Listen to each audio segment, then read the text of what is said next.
If you are tired of your kids bringing home half-eaten lunches, you need to make this. This is a high-protein egg tiffin sandwich that packs over 25 grams of protein, stays crispy for hours, and guarantees an empty lunchbox.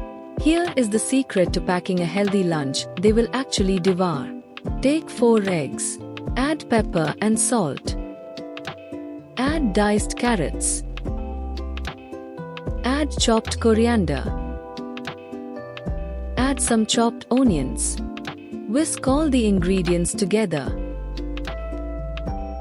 Melt a tablespoon of butter in your pan over medium heat. Pour the eggs in. As the edges set, gently pull them toward the center with a spatula. Take slice of whole wheat or high-protein bread. Drop it right into the wet egg. Then flip them over. Cook for 5 minutes and it's ready.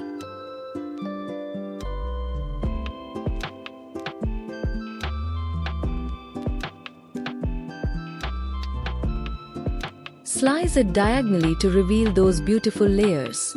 If you want more quick, kid-approved lunchbox recipes that actually save you time in the morning, hit that subscribe button. Let me know in the comments if your kids loved this one. Happy cooking!